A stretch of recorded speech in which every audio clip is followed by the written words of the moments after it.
साथियों, टीईटी के review petition का जो आदेश है, जो ऑर्डर रिजर्व था, वो आदेश कब तक अपलोड होने की उम्मीद है? इससे संबंधित आज के वीडियो में हम सभी चर्चा करने वाले हैं। जैसा कि आपने हमारे डिस्क्रिप्शन में, हमारे थंबनेल में देखा होगा कि मैंने स्पष्ट रूप से उसमें लिखा है, हमारे रिव्यू पिटीशन का जो आदेश है वो 29 मई 2026 के पूर्व आने वाला है। और आज इसी बिंदु पर हम चर्चा करने वाले हैं कि क्या 29 मई 2026 के पूर्व टीईटी से संबंधित रिव्यू पिटीशन का आदेश जो रिजर्व हुआ है वो आने वाला है। 13 मई 2026 को रिव्यू पिटीशन पर बहस होती है, ओपन कोर्ट में सुनवाई होती है। दीपांकर दत्ता जी और मसीह जी की बेंच में लगातार 2 घंटे सुनवाई चलती है। लाइव डिबेट देखने के बाद लोगों को कुछ हताशा, कुछ निराशा लगती है। कुछ हमारे वरिष्ठ शिक्षक साथी हैं जिन्होंने इसका विश्लेषण बहुत अच्छे तरीके से कहा। उन्होंने इसको सकारात्मक वे में लिया कि हमारे जज साहब लोगों ने सभी बिंदुओं को पॉइंट आउट किया है, नोट डाउन किया है, और निश्चित तौर पर हम सभी शिक्षक साथियों को कुछ ना कुछ राहत इससे मिलेगी।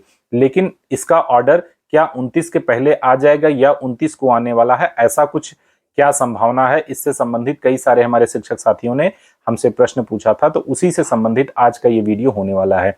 साथियों, आप सभी जानते हैं कि सजल देव वर्सेस त्रिपुरा सरकार का एक मामला जो उच्चतम न्यायालय में नवंबर से ही विचाराधीन है। आप सभी ने देखा होगा कि नवंबर के बाद त्रिपुरा सरकार को उसमें रिजॉइंडर दाखिल करना था, और रिजॉइंडर दाखिल करने के लिए त्रिपुरा सरकार लगातार समय पर समय लेती रही, और अभी तक स्पष्टता या जानकारी नहीं प्राप्त हो रही कि त्रिपुरा सरकार ने अपना रिजॉइंडर दाखिल किया है या नहीं।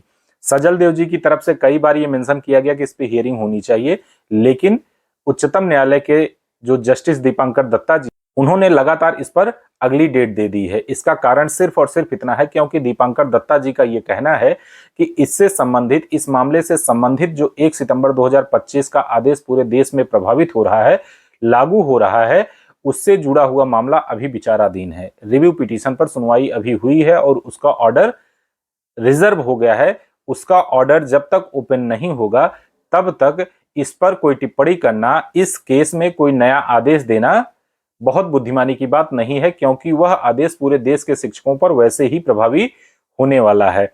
और इसी के क्रम में 22 मई 2026 को सजल देव वर्सेस त्रिपुरा सरकार का जो केस लगा हुआ था दीपांकर दत्ता जी की बेंच में, उसे दीपांकर दत्ता जी की बेंच से अगली डेट 29 मई 2026 के लिए टाल दिया गया है।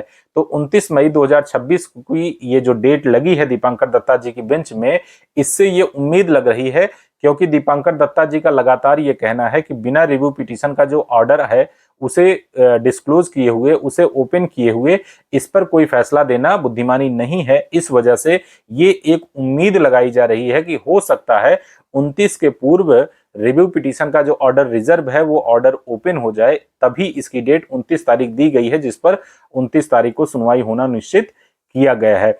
अब देखना यह है कि 29 तारीख तक अगर जो रिव्यू पिटीशन का ऑर्डर रिजर्व है उस पर आदेश ओपन हो जाता है, उस पर आदेश आ जाता है, तो 29 मई 2026 को सजल देव वर्सेस त्रिपुरा केस की सुनवाई होगी।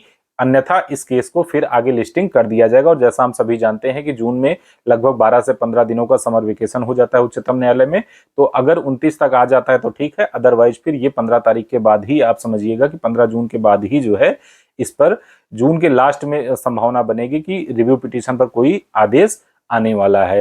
तो साथियों, 29 तारीख तक एक उम्मीद ये जताई जा रही कि हो सकता है कि सजल देव वर्सेस त्रिपुरा सरकार केस के जो 29 तारीख को लिस्टिंग किया गया है, जो उस पर डेट लगी है, उसके पहले हो सकता है कि दीपांकर दत्ता जी जो है अपने ऑर्डर को ओपन कर दें, अपने ऑर्डर को डिस्क्लोज कर दें। उसके बाद 29 तारीख को त्रिपुरा सरकार के मामले में सुनवाई करें। साथियों, सजल देव वर्सेस त्रिपुरा सरकार का जो मामला चल रहा है वो मामला भी हमारे केस से ही जुड़ा हुआ है।